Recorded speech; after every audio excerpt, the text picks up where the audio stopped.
Member of Parliament Sri Jwal Oram, Director of NIT Rourkela Professor Animesh Biswasji, members of the board, teaching and non-teaching staff, my dear students, ladies and gentlemen. It gives me immense pleasure to be here in the 18th convocation of NIT Rourkela. I feel delighted to know that NIT Rourkela is celebrating its Diamond Jubilee this year. This area of today's Odisha has been immensely rich in history and culture.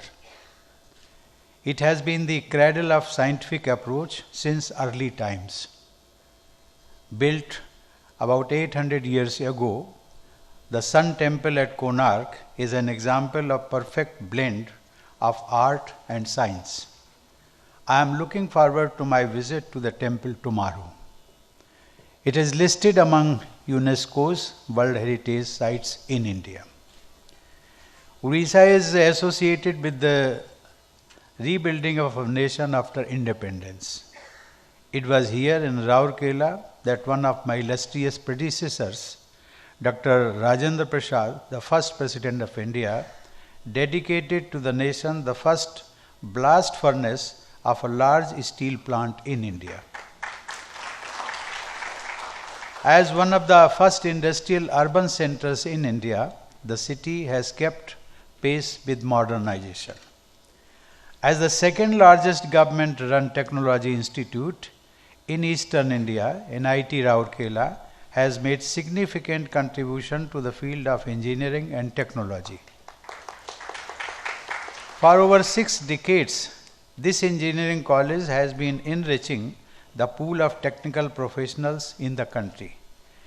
In 2002, it was given the status of National Institute of Technology.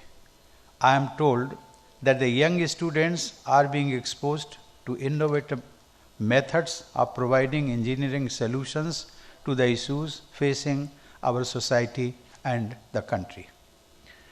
I am pleased to know that NIT Rourkela has students from all over India and also from other countries.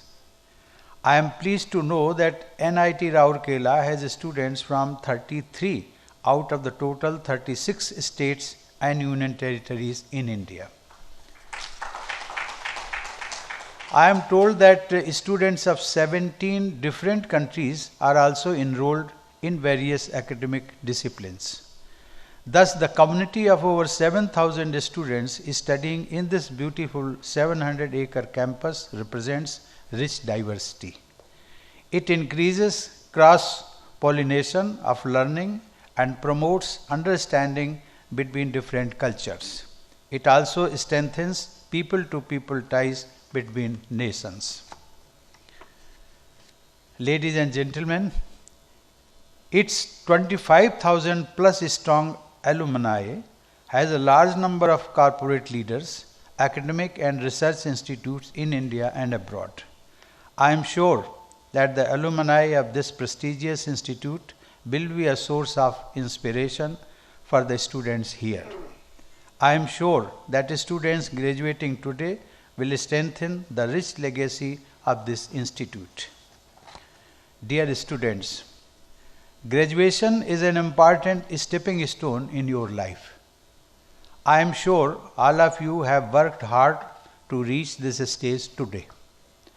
I am sure you are eager and excited to contribute to the world and bring about change in the lives of the people.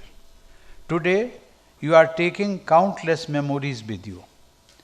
I have been told that your vibrant campus is full of extracurricular activities. There are a large number of clubs engaged in debating, dramatics, music, and other cultural activities. I have also been told about some interesting names like Mavericks and Pantomime.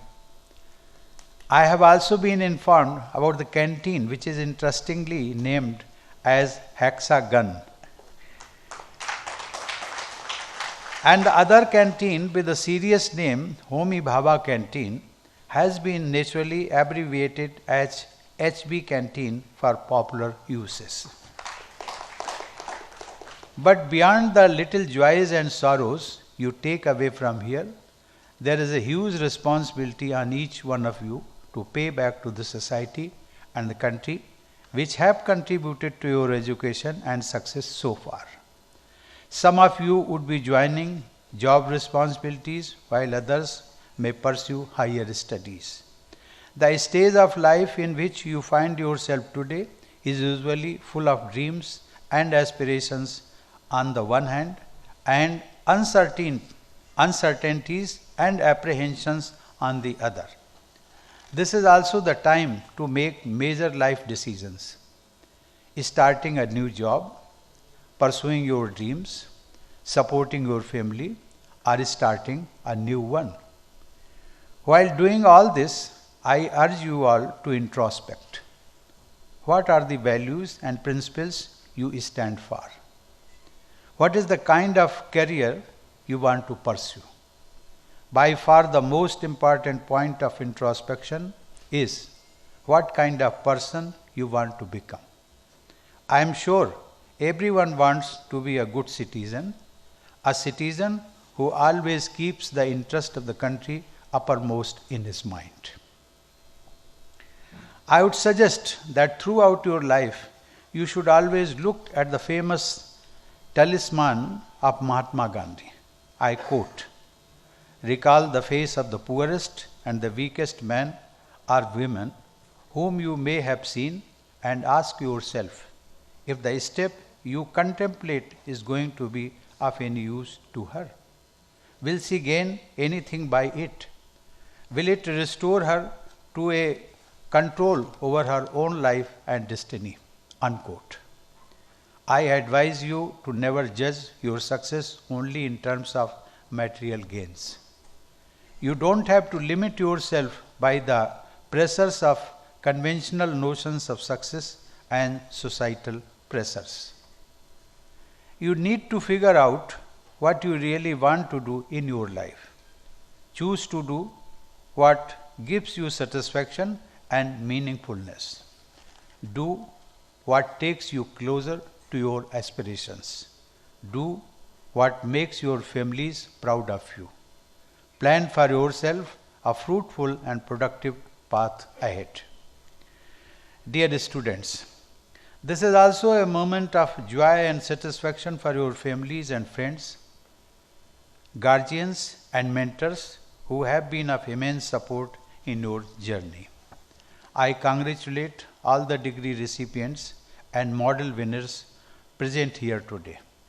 I am told that out of 7,116 students studying here, about 1,518, that is about 21%, are girl students. I noticed that out of 7 gold medals today, 3 have gone in to our girl students. As the President of India, I happen to be the visitor of about 150 central institutions. In most of the convocations I attend across the country, I noticed that our girls are outshining our boys and winning more gold medals in liberal arts, humanities, medical sciences, law, and several other areas. This is indeed a heartening trend and reflects the potential of our daughters. However, it has been observed that the enrollment of women in technical and scientific disciplines is low. According to a recent survey, enrollment of women in engineering and technical institutes across India is only about 20%. Our girls should be encouraged to pursue technical education and excel in the same manner as they do in other areas. The country needs more of our girls to pursue higher education, especially in science, technology, engineering, and mathematics.